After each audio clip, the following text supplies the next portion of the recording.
Welcome to Expanding Access, a podcast by Behavioral Health Tech, where we explore the cutting edge of mental health, substance use, and autism and IDD care. Each episode features insightful conversations with industry leaders who are driving real change through technology and innovation. Whether you're a provider, payer, or just passionate about expanding access to behavioral health care, you won't want to miss these stories. Let's dive in. Hello and welcome, everyone. This is Solome Tibabu, your host of the Expanding Access podcast. And Kristi, I'm so excited to have you today and to share your story and expertise with our audience. To get started, why don't you go ahead and introduce yourself, please? Great. Well, thank you so much for having me. My name is Kristi Huber, and I am the founder of Perspective Shift Consulting. And my work really does focus on helping leaders, especially high-achieving leaders, helping them understand that there is a way to avoid burnout. And by having the ability to recognize if they are experiencing leadership drift, how they can use a radical clarity compass, my format that I've put together, to help them get radical clarity on what it is that will help them avoid drift and help them avoid burnout. Awesome. And this is just so relevant to our industry. Of course, we'd love to hear a little bit more about what is leadership drift and why do you think so many successful leaders miss these signs until they're already burned out or misaligned? I think that is one of the most important questions. When we look at Gallup's most recent employee engagement poll, we see that only 30% of team members are engaged in their work. And the stat that is actually even more concerning to me is the fact that 70% of a team's burnout is directly connected to their manager.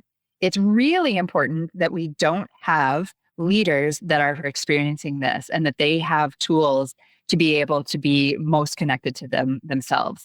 And so when I talk about leadership drift, I personally, in my career as a high achiever, I experienced this leadership drift. And what that is at times in our career, we can get really focused on growth. We can get focused on achieving goals. And unfortunately, we take our eye off the ball around what matters most to us. Many high achievers, it's almost sneaky the way that it can sneak up on us because many times we're doing something that we absolutely love. But when we lose sight of our vision, our voice, our values, and our vitality, we are most at risk of drifting.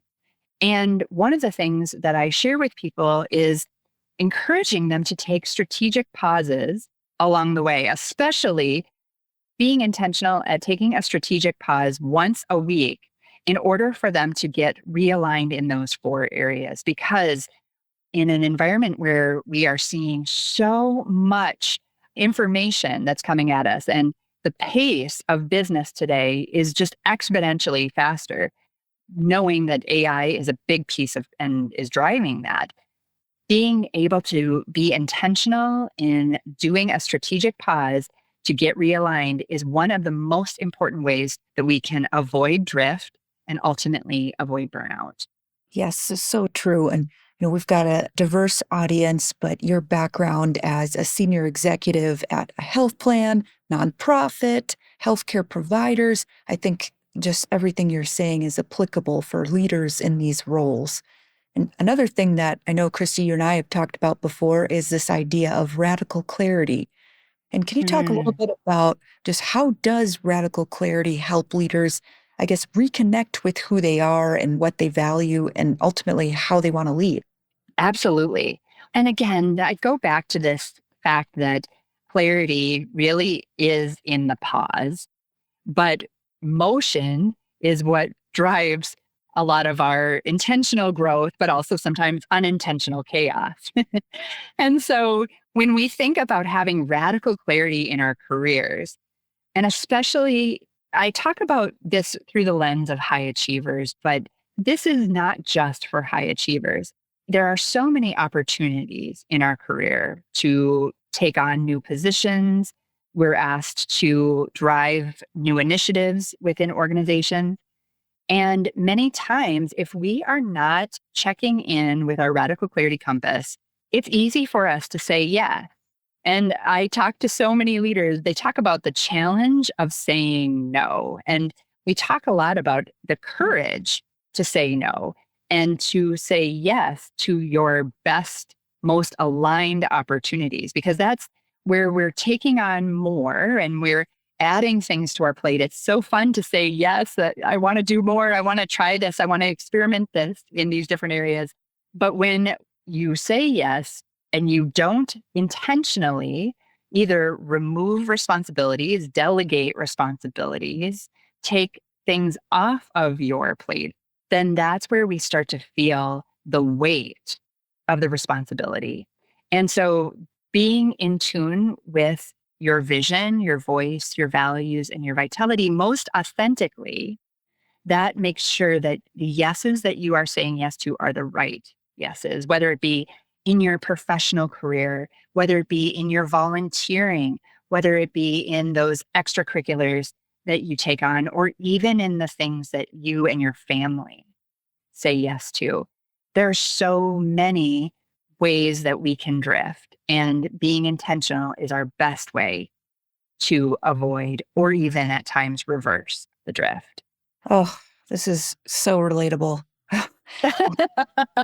I tell you, I mean, this has been learned. My experience is a lived experience. I have throughout my career, I'm very in tune with teams, and I always just want to help. My intention, Salome, always comes from I want to lean in. And if a company comes to me and they're like, we need you, you're the person that we need, I will say yes. In the past, it has been an automatic yes. And always wanting to grow has been something for me that has just been such a core driver. But as I have experienced burnout firsthand and recognized one day, I have to tell you that the piece for me that was so telling was I drove home after a really hard day in my role, and I pulled into my garage, and it was a cold October evening when I pulled into my garage, and I looked at myself in the rearview mirror, Salome, and I did not recognize myself. I had drifted that far that I had drifted away from what it was that I intentionally wanted to do in my career.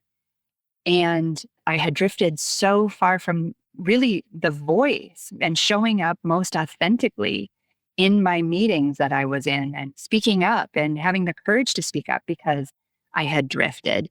And ultimately, it was a reflection that I had drifted away from my core values. And what I had thought I was following was my most authentic values. I had gotten off on my compass. Are you good at using a compass, Solomon? I definitely need more practice. I did too. And I have gotten better with my compass. But the really amazing idea is that even when you're 2 degrees off on a compass, if you keep walking over time, you can end up miles from where you originally wanted to be. Yes. And that was where I found myself that cold October day in my garage, looking at myself in the mirror and realizing that I didn't even know the leader that I was anymore. I was that far burned out along that burnout journey that my vitality was really at a zero if I was thinking about it.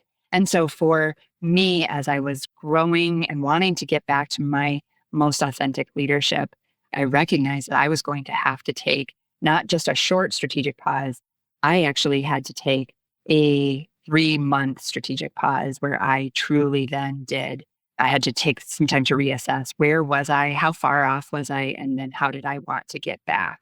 And the good news is, Salome, that I was able to find my way back to radical clarity and to doing what I'm most passionate and energized and excited about. But it took that intentionality to be able to get back to who I truly am as a leader. And that's why I'm so passionate about sharing this with others.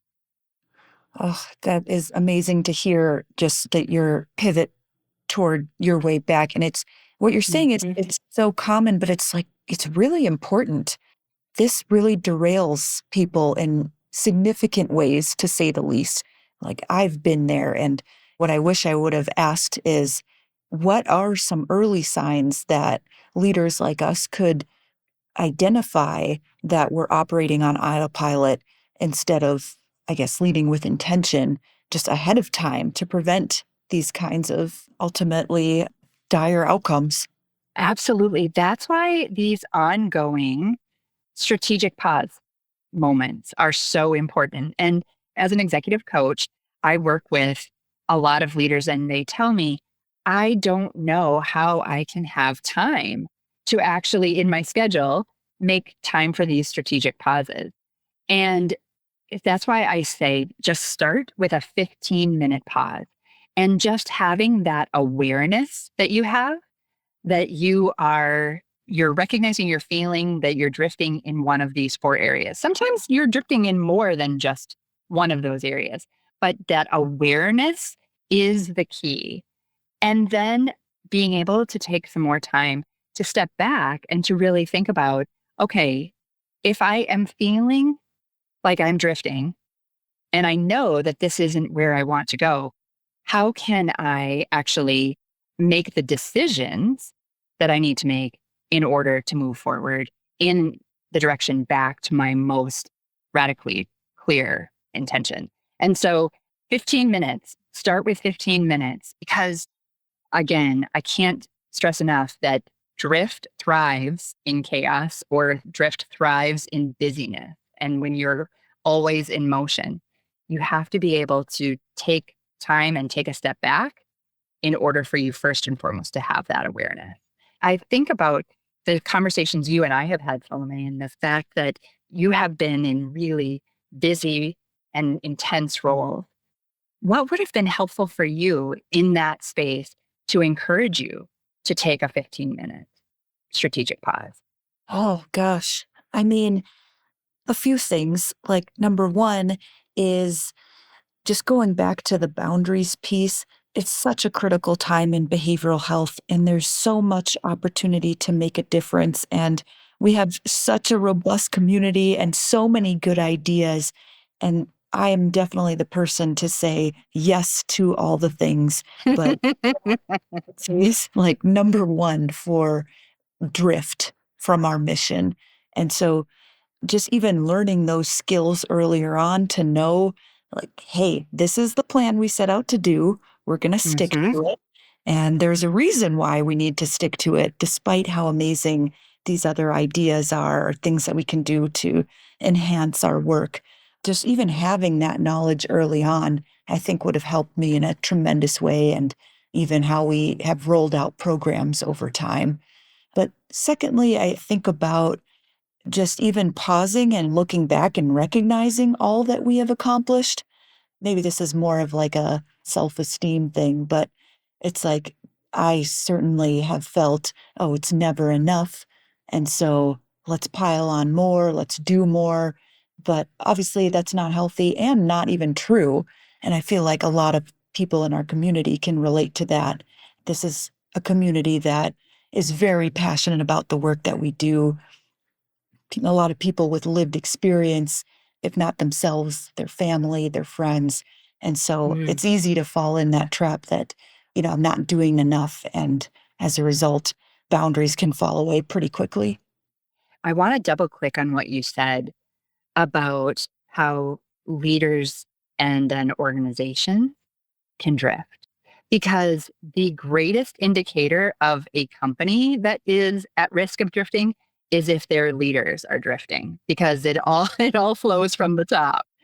And I love what you said about really being intentional in the decision that leaders are making in order to be able to, first and foremost, be aware if they personally are drifting, but then with mission drift in organizations, that's another place where that really does and can show up as well. So being intentional, how does this decision directly tie back to where the vision of what it was that we had for the organization or for me personally as a leader, how does that tie back? And that's why it takes time. It actually takes time to be able to step back and to reflect, because if you just allow yourself to continue on, that's where we see the greatest impact, negative impact of drift. Oh, yes, it doesn't impact us not only just personally, but all of the people that we're trying to lead. Everyone's impacted. It's such a great. Exactly. Well, and I was going to say that if a leader then starts using 15 minutes of their time, and I encourage people, don't pick the last 15 minutes of your week, like on a Friday afternoon at 4:45. People are like, yeah, I can kind of squeeze this in here. I really encourage people, take your strategic pause and put it on the calendar just like it's an appointment. And in fact, it might be your most important appointment that you have all week long. Put it at a time when you are at your best for your awareness, for your alertness, and where you can do your best thinking, because that 15 minutes is huge. And just, again, the purpose there is recognition. And what it gives you is awareness. And a good question, because sometimes people are like, oh, Kristi, well, I don't know, where do I start with this 15 minutes? A great question is, what have I been moving too quickly to notice? Oh, love that. And that's a great place to start. Then if you, and when you, I'm very optimistic as a person. So when you see the value in that 15 minutes, I really challenge you and encourage you to start thinking about a 30-minute strategic pause with the intention or purpose of that 30 minutes being reflection, and a deeper reflection. Because what that reflection will give you is an understanding. And also, it will give you time to start recognizing patterns. Patterns are incredibly important as you think about making adjustments in your compass. And sometimes it's a reflection on your calendar. What patterns am I seeing on my calendar of where I might be saying yes to being on a committee, serving in a volunteer leadership role? Maybe it's you're seeing patterns of my family is going 8 different directions, and I'm not seeing a pattern of us coming together consistently. And that's why we're starting to feel so disconnected from each other. That's a really important place. And so the question that I see and encourage leaders to think about is, what pattern keeps showing up that I haven't fully explored? That is so great. And once we master doing this on our own, is this something we can do together with our team as well? Yes. And so that is one of the most important ways for teams to also get recentered. And coming back to, are we still on track? Personally, first and foremost, it's great when you can have this type of vocabulary that you can talk about with your team. How are you doing personally on your vision? How are you doing personally on your voice? Are you showing up in meetings in a way that's most authentic to you? Sometimes, when we talk about voice and leadership, sometimes I hear from leaders, they feel like that they're just performing leadership and they're not really authentically showing up with their full voice. Maybe they're avoiding having a really hard conversation because they are conflict avoidant. And because they're not having the conversation, that is causing drift and causing frustration, and ultimately feeling like there's nothing they can do to change that can be a really intense source of burnout. And so that's why, as teams, being able to have these conversations around these, not only as a leader with your team, but also as a team, coming back to, how's our vision team? Are we still on track? Are we still focused on what's most important for us to accomplish what we set out to accomplish? And also with your vision, your voice, your values as a team. Teams have values. We talk a lot about culture. And when we think about teams and values, that's one of the most important foundational pieces for us as teams. So true. And Kristi, what you're saying, it's pretty simple. It's so important, but it seems to me if individual leaders or teams are going to do this kind of work outside of just one time at an annual onsite, it also takes some discipline. And so what kind of advice do you have to stay consistent, and or is there a way that folks can observe the fruits of their labor that might help to continue that discipline? What advice do you have on that front? First and foremost, keeping it front and center.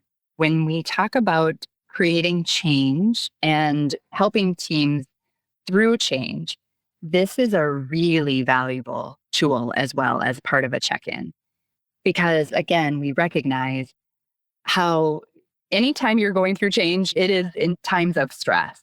And this is where, again, having these intentional check-ins, how are we doing on our voice? How are we doing on our vision? How are we doing on our values? And how are we doing, most importantly, on our vitality? Where's our energy level at as a team, as we are either driving change, as we are encouraging change? How is our vitality? And how are we seeing that across the organization as well? And so, again, really, really valuable. There's some great conversations that have happened just because you're willing to put it forward and not let it fall off the agenda. We know that during intense points of change, there's a lot of moving targets, but this one, staying connected to this and making sure your team's radical clarity compass is still aligned, that can be one of the most valuable ways for a team to reach their goals together. Awesome.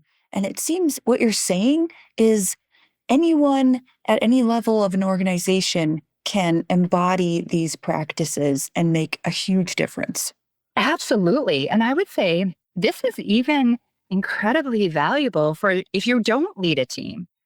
I talk a lot about leadership, and I'm so glad you bring this up, Salome, because so many people I'll talk to them about their leadership and they'll say, wait a minute, I don't lead a team. I don't have people that report up to me.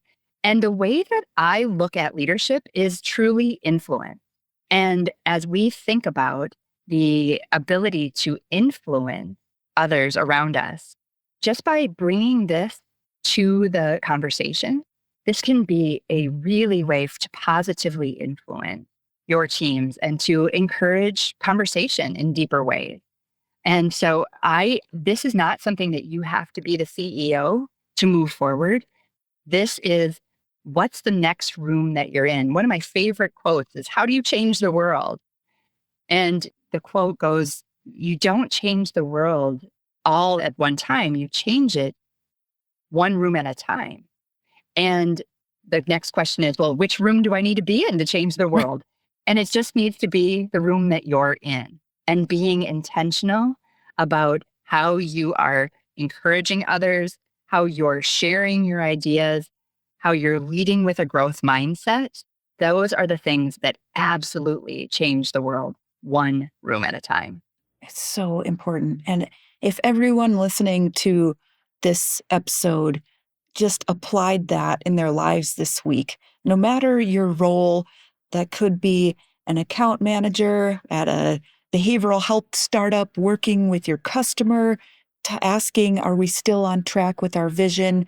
It could be a peer support specialist working with an individual to check in on that alignment. I mean, we could apply this in all areas of our lives, like you said earlier. I mean, I just think about the change and the impact that we could have in such a great way in our field in particular of behavioral health. And so one final question I have for you, Kristi, is if you could share just one practical step that leaders can take this week to move from drift back toward clarity and energy and purpose, what would you suggest? Oh, I love this question. I think if you could ask yourself one question and please, I encourage you, experiment with taking a 15-minute pause first and foremost. You never know when you will be able to grow that over time into maybe even taking 1 hour a week, because that's where scientifically when you take this time and you're intentional with your week and really dedicating 1 hour to being intentional about thinking about those 4 areas, your vision, voice, values, and vitality, you will absolutely avoid drift. But the question I would really encourage every single person to ask themselves this week is, what needs to change before drift becomes a consequence in your life? And again, sometimes there's many things that pop up, but for us as individuals, being focused on one area, I talk about this often, that we talk about many times that we have many priorities in an organization. And we as leaders maybe have many, many priorities. Priority was never meant to be more than one. When you really focus in on one area, and we talk about the 80-20 rule, when you focus 80% of your energy in, then you see the impact in important ways. But when you really get intentional about your time and focus and know your priority, that's where true change happens. And so that's why I would say, if you can focus in on your priority and sometimes understanding what needs to change or an area that you need to just kind of double click on in your life that needs to change, that has an impact on other areas of your life. And by being focused in on that priority, that has a multiplier effect that can have an incredible amount of positive impact. And that's where you'll see that change really, really happen fast. But a lot of times we get so diluted in our priorities that it's really hard for us to actually see change happen. And then we get frustrated. So focusing in on one area and leaning in to see the value of that impact. Oh, such great questions for literally all of us.